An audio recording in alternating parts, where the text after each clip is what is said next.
The splendours and miseries of an Old Bailey hack. Some cases of Horace Rumpole, barrister at law, as told to and written down by John Mortimer, with Maurice Denham as Rumpole.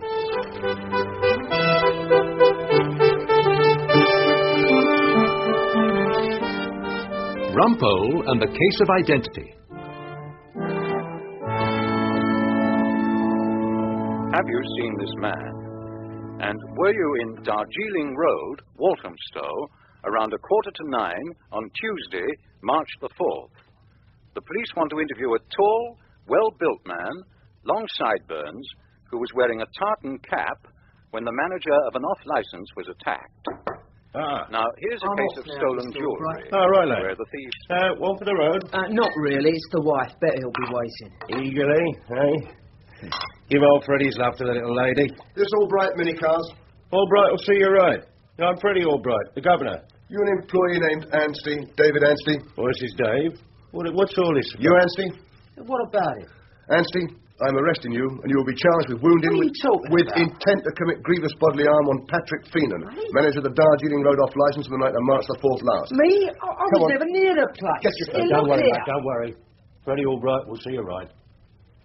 The case of the off-licence stabbing turned entirely on a question of identity. And when I saw Dave Anstey in Brixton Prison, he seemed optimistic about his chances. Would I wear a tartan cap, Mr. Rumpole? Would I? Not if I was going to cut up some geezer in an off-licence, unless I wanted to be recognised. Well, unless someone wanted you to be recognised. I'm not worried, Mr. Rumpole. I'm just not worried at all. I'm in the clear. Now, this alibi of yours, it entirely depends on the evidence of your governor, Mr. Albright. Yeah, I come back from a trip to Wembley, then Freddie took me for a curry. Well, how can he fix the date? It was the evening before his wedding anniversary. He'd got Mrs. Albright a gift. What exactly? It was an evening bag, highly tasteful, for his ladies' night down the Masons. They even showed it to me. Look, Mr. Rumpole, when's this job in the off-licence meant to have been done, eh? 8:45. Right you are. 8:45 on the 4th of March, I was with Freddie Albright. He was having a go at the tandoori chicken, and he was showing me this tasteful evening bag. It's cast iron, my alibi. I'm not sure that I like cast-iron alibis. They're the sort that sink the quickest to the bottom of the sea. A couple of weeks later, I was working late on Dave Anstey's case in Chambers and studying this strangely anonymous identikit photograph the police had issued. Was this the face that launched 1,000 ships and did the stabbing in the Walthamstow off-licence, I wondered? I was interrupted by an excited barrister. Rumpole. Oh, are you burning the midnight oil? Erskine Brown. Claude, look, I've got a case tomorrow that turns on identity. Now, how would you describe me exactly? You? Why, for goodness sake? Describe Rumpole as you saw him going into Chambers this morning. Are you sure you did see me go into Chambers this morning? Can you swear you're not mistaken? Of course I saw you coming into Chambers. Look, Rumpole... Yeah, but how did you know it was me? Well, it looked like you. Short and fat. You mean, you're well filled out, generously proportioned, comfortable. No, fat. Are you sure it was me? Of course it was you, Rumpole. It had your muffler and your dreadful old hat on. My old hat on, exactly. You recognize the hat. Rumpole, will you come and look at this? There's something very odd going on down the passage, in Guthrie Featherstone's room. Is he working late too? No, he's not. But there's a light on under the door. And when I knocked, no one answered. Erskine Brown became so insistent that I had to humour him. So off we set to the room of our learned head of chambers, Guthrie Featherstone, QC MP. You see, the door's locked. Featherstone always locks his door. He's afraid people will come in and read his all-England law reports and pinch his paper clips. Don't be frivolous, Rumpole. It's a question of Chambers security. You see, the light's on inside. Yes, my God, you're right. Why are we whispering? Listen. There was a small sound, only a whisper, like an intake of breath. Or perhaps it was only the sigh of the old building sinking into the ground. Didn't you hear something? Mice. What? No, these old places are overrun with mice. No. It was a sound more like giggling. Well, even mice can enjoy a joke occasionally. You've been working too hard, Claude. At the time of this night of adventure, a second typist had joined our clerk's room. She was a fairly personable young lady named Angela, who read Time Out and wore an American combat shirt of the sort that might have been bought second-hand from some Vietnam veteran. She had strong political views, as Erskine Brown discovered when he asked her to do some typing for him. Angela, I wonder if you could spare me a second of your valuable time. You want that typed out? If you would be so good. Are you sure you can read it? Whereas the plaintiffs, the Gargantua Trust Company Limited, are landlords of the said premises. Brilliant, you can read it. And the defendant is in default of rent to the extent of £206.13p. Notice to quit having been given. Whose side are we on? We are on the side, Angela, that sends us the work. She got notice to quit for a measly £206.13p. Gargantua Trust Company Limited. Well, I don't imagine they're short of a bob or two. Angela, you are not required to judge the case. That can be safely left in the hands of the judge of the Marylebone County Court. I bet she's an elderly widow. Of course she is, with 23 starving children. Look, Angela, it doesn't matter what she is. Just type it out. Now, Henry, is Mr. Featherstone in yet? Yes, I'm expecting him any moment, sir. I don't know what's the matter with our head of chambers. He used to be in here bright as a button at 9:30. Now he descends on us at lunchtime, if we're lucky. Oh, Guthrie. All night sitting. I don't know how long the old frame will stand it. Guthrie, I wanted to raise the matter of security in chambers. The other night, there were lights left on in here. After you'd locked up. I must have forgotten. And I distinctly heard a sound coming from this room. How extraordinarily odd. Rumpole thought it might have been mice.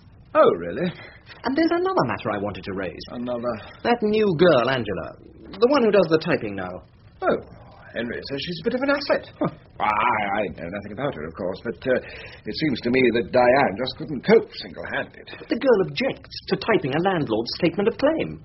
She only wants to type on behalf of the tenant. It really does add a new horror to life at the bar if one's going to have all one's cases decided in the typing pool. I really don't see how you can dignify those two girls, Diane and Angela. With Angela, with the title of a typing pool. Anyway, Henry tells me she's extremely good. It seems she's pretty well indispensable. Well, it's just something I thought should be brought to your attention. As a head with his finger on the pulse of Chambers. Oh, come. Excuse me, Mr. Erskine Brown. No, I'm just going. I wanted to have a word with you, Mr. Featherstone, sir. I'm grateful to you, Claude. Extremely grateful. Perhaps you form a small subcommittee to deal with the mice in Chambers. It's very amusing. I'm afraid I'm rather too busy. It's that new girl, Angela, Mr. Featherstone. Quite frankly, she's getting on my wick. Oh, really, Henry? You do surprise me. Mr. Erskine Brown was just saying what an enormous help she is, typing his pleadings. I was unaware at the time of the controversy surrounding our new typist.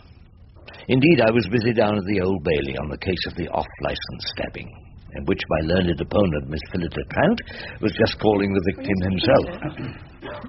Mr. Feenan, can you describe the man who attacked you? He had this red cap on. Apart from the red cap? Yes, apart from the red cap. Come on, Portia. Well, he was tall, big built. Like about 20 million others. Did you say something, Mr. Rumpole? Nothing at all, my lord. What about his hair? What you could see of it? He had long sideburns, sort of brown colour. What I could see of it. Yes. Thank you, Mr. Feenan. Mr. Feenan, if you look at my client, you can see quite clearly he has no sideburns at all. No, he hasn't. Mr. Rumpole, I'm sure you don't need reminding. We live in the age of the electric razor. Sideburns can be shaved off, if it is convenient to do so. Yeah. Now, you told us that they were sort of brown. Sort of ginger brown, greyish brown, blackish brown, or just brown. You know, we've heard the evidence of Mr. Smith, who was waiting for a bus outside the off-licence. He told us about a man with a red tartan cap and black sideburns. Well, I didn't have a lot of time to notice him. It was that quick. That quick? You only saw him, didn't you, for a matter of seconds? Yes. So my client stands on trial for a couple of seconds?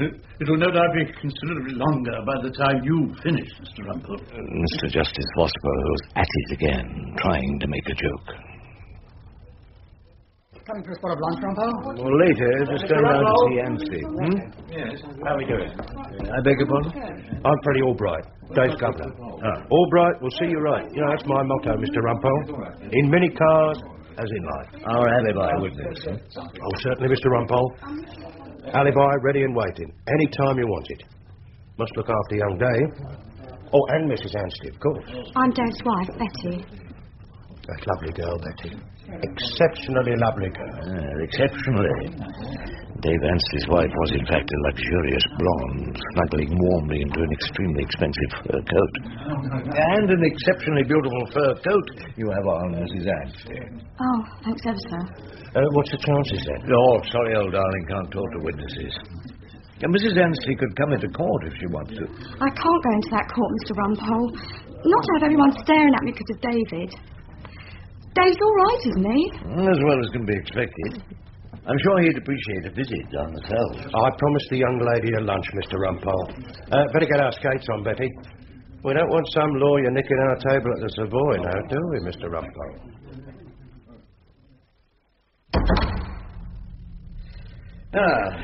Dave, I've been thinking. I'm a bit worried. Yes, Mr. Rumpole? Look, if an alibi comes unstuck, everything comes unstuck. See, they may not believe you, Dave, just because they don't believe your alibi. They'll believe Freddie. Freddie's got no axe to grind. Indeed.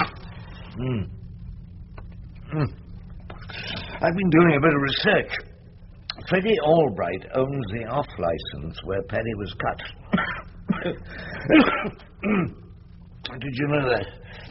Straight up, I didn't. Does it make any difference? I don't know. Feenan picked you out at the ID parade.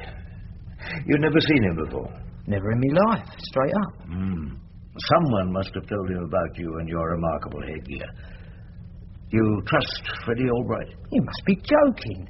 The things the governor's done for me, big bonus when we married, canteen of cutlery, must have cost him 200 nicker.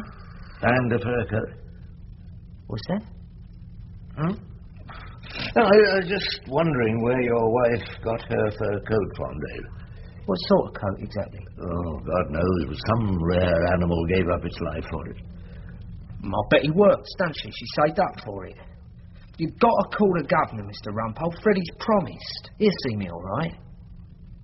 It was at about that time that Claude Erskine Brown, his fiancée, Miss Phillida Trant, came out of Covent Garden Opera House and, still hell-bent on pleasure, planned to trip the light fantastic at a disco or palais de hop.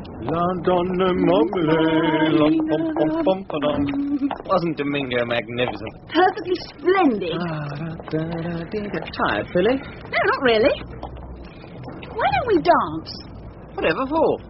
We never do. But, Philly, for goodness There's a new place opened in Covent Garden. Fridays. The BPs go there. For what? Beautiful people. I just don't think Guthrie Featherstone is very well. In my humble opinion, our head of chambers is losing his grip.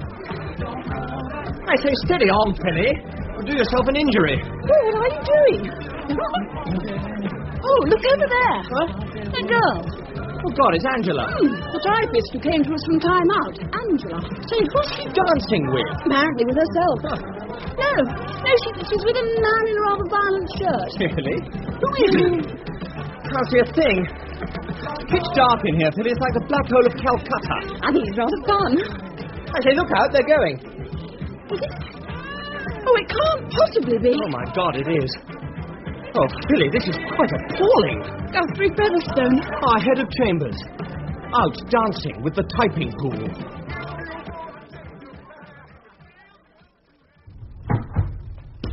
Usher, that woman, Mrs. Betty Anstey. Yes, Mr. Rumpole. I want her brought into court when I give the word. Oh, and don't give her a moment to slip her coat off. 8:45? Of course I was with Dave at 8:45. I took him for a curry a date and we was together till 9:30. Now, can you fix the date? Absolutely. My wife's birthday. And what's the date of that? March the 5th. It's the same every year. I'd got her an evening bag and I told Dave about it when I met him the next day. The next day?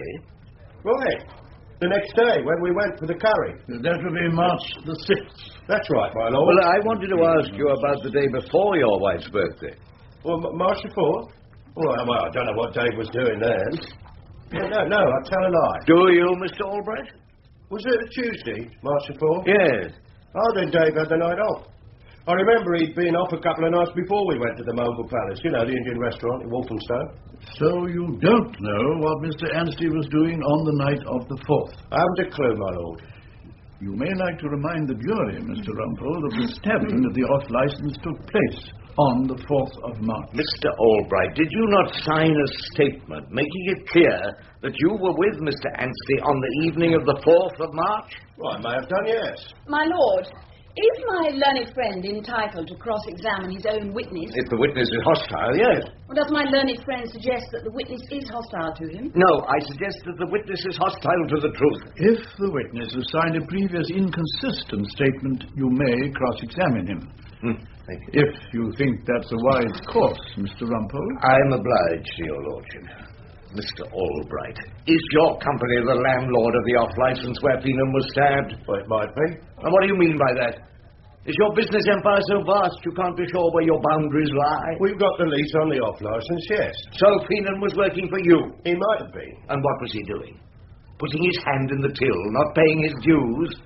Did you have to send someone to teach him a lesson? Someone? Who are you suggesting someone might be, Mr. Rumpole? Someone you sent in a cap like that worn by my client, Dave Anstey. Oh, now, would I do a thing like that, Mr. Rumpole? Usher.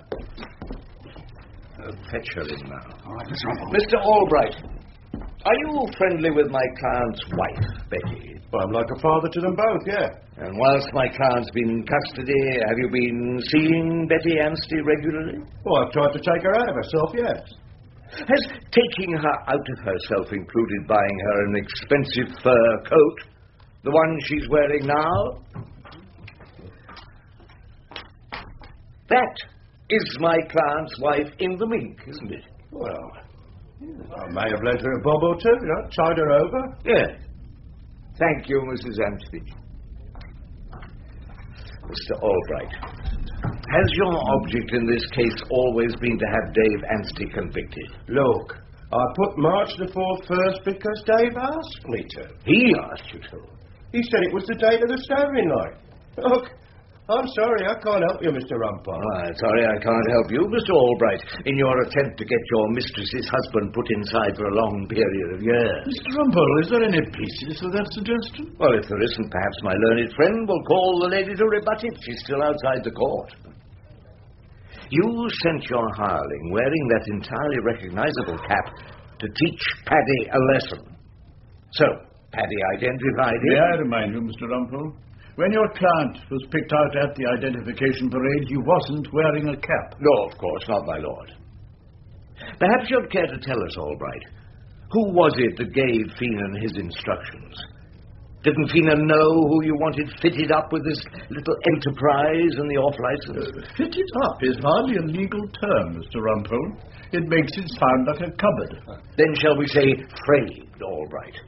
It sounds like a picture. In this case, the wrong picture entirely. After the turmoil of the Old Bailey and when the jury had given their verdict, I went for a refreshing beaker of Chateau off-licence to my old watering-hole Pomeroy's wine bar. Rumpole? Ah, there you are. Smashing victory. We bought you a bottle of claret. Oh, thank you. No, out 4 hours, not guilty by a majority. It was a damn close one, eh? Mr. Freddie Albright didn't look exactly happy. You should have heard Rumpole deal with a hostile witness.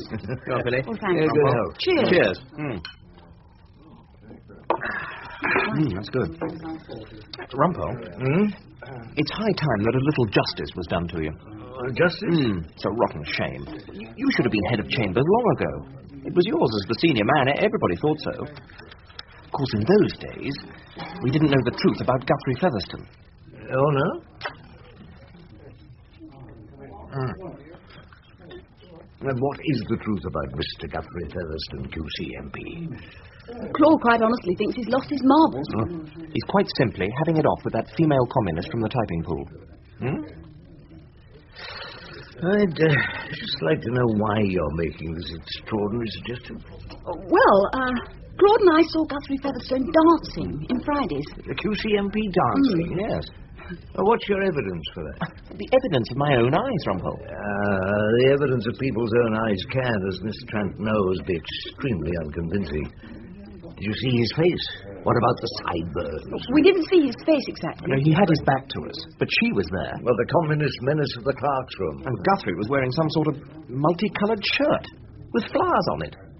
Then it couldn't have been Guthrie Featherstone. Of course it was. Highly unlikely.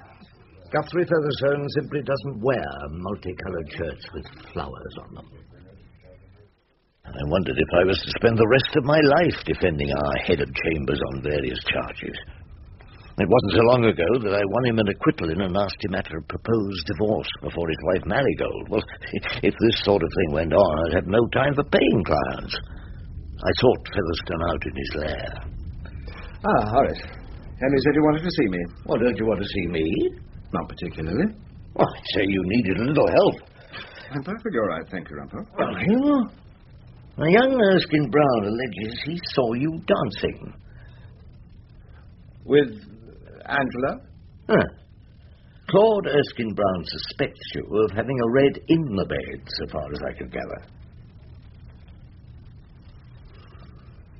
All right. It's all true. It's perfectly true, Rumpole. You plead guilty. As a matter of fact, it's all terribly innocent. Jumping about in Fridays until 2 o'clock in the morning. Then back for an hour or two in her ridiculously narrow bed in Oakley Street. And off to breakfast in the House of Commons. Oh, that must be the worst part about it. What? Breakfast in the House of Commons. So you're obviously not cut out for that type of existence. The physical strain is exhausting. I imagine so. Must come as a terrible shock to a man only used to Sunderland parliamentary debates and a little golf. Ah, golf. Yes, it all happened when I sliced a drive into the rough. I went behind a patch of low scrub, and there were a boy and girl making love. Oh, not undressed, you understand. No great white bottoms weaving in the air. No, just kissing each other and laughing. I felt then there was an entire world I had totally missed. Next morning I came into chambers and saw Angela. She's 21, Rumpole. Can you imagine it? With difficulty. So you set out quite deliberately to destroy your position in chambers. Deliberately? Well, of course, locking yourself in this room. What on earth was that for? We couldn't go back to Oakley Street. Our flatmate was entertaining a man from the BBC World Service. Barrister's chambers have been put to many uses, Featherstone, but only rarely as a setting for a French farce. Now, look, Featherstone. My dear Guthrie, you can't do it. Do what exactly? Escape. You came to us a ready-made figure of respectability. What you going to do now? Abandon us like a lot of aging wives? Why can't I? Because it was decided differently for you. When your mother gave proud birth to another Featherstone. When you became the youngest prefect at Marlborough. When you humbly asked the Lord Chancellor for a pair of QC's knee breeches and took Marigold's advice on a suspender belt for your silk stockings. And when you got yourself elected head of chambers. Well, it's all mapped out for you, Guthrie. The tram lines are leading to Solicitor General in the next middle-of-the-road Conservative Labour government. I don't have to do all that. Well, what's the alternative? Hanging round Oakley Street waiting for the man from the BBC to go on night duty? Scratching a living, writing advice from a barrister in the Sunday papers? Now, come on. Come off it. That's someone else entirely. That's not Guthrie Featherstone. You're jealous. Am I? Just because you can't escape. Can't I?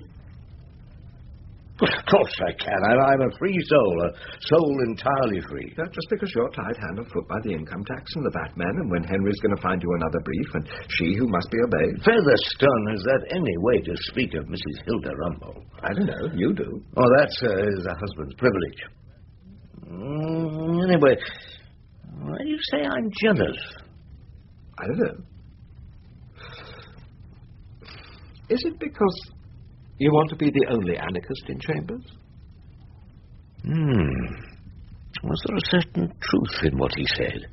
Had Guthrie Featherstone put his finger on the Achilles heel of Rumpole? Did I need him to make me feel a free, roving spirit? Whatever the truth of the matter, Featherstone soon returned to his true identity. He had to prosecute a number of Angela's friends for being concerned in the circulation of cannabis resin. I arranged for her to attend court. She banged out in disgust, and none of us ever saw her again. As for me, I made the position quite clear at our Chambers party, or annual bean feast. Rumpole? Rumpole, have you thought about what we suggested? You know, taking over. I've looked into it most carefully, and I'm quite sure you've been mistaken about our head of Chambers. What? I believe him to be the innocent victim of a case of mistaken identity. Miss Trant will understand what that means. What are you up to now? Well, it may very well be. There's been someone, a totally different someone, masquerading as Guthrie Featherstone. Oh, really, Rumpole? Well, I can tell you for certain is our respected head of Chambers is clearly not the person you saw whooping it up in the disco. I mean, look at him now, graciously escorting his lovely wife at our Christmas celebration. Look at him carefully, Erskine Brown. Observe him closely, Miss Trant. Is that the man you saw? Oh, certainly not. Do I make myself clear? Not in the least, Rumpole. I just want to welcome you all, members and wives and girlfriends who are members also, to our annual Christmas do. Now, we have had a pretty good year, Henry tells me, in Chambers. Oh, so that's why he's got a new suit on. We have managed to stick together throughout the year. Except for one departure in the typing department. Did you wish to say something, Horace? I would just like to say that he which hath no stomach to this fight, let him depart. His passport shall be made and crowns for convoy put into his purse. We would not plead in that man's company that fears his fellowship to plead with us. Now, when people speak of a split in Chambers, or of the possibility of any other head but our distinguished QC MP, they're making a grave error. Like the mistakes in identity which may do such terrible injustice in our courts. My learned leader, Guthrie Featherstone, is a man fashioned by nature to be head of Chambers. He couldn't possibly be anything else.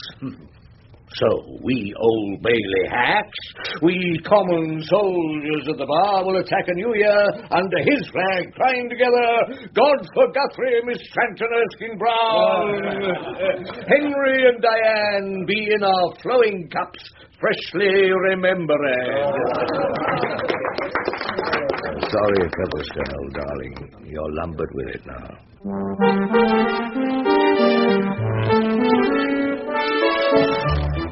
That was Maurice Denham as Rumpole in The Case of Identity.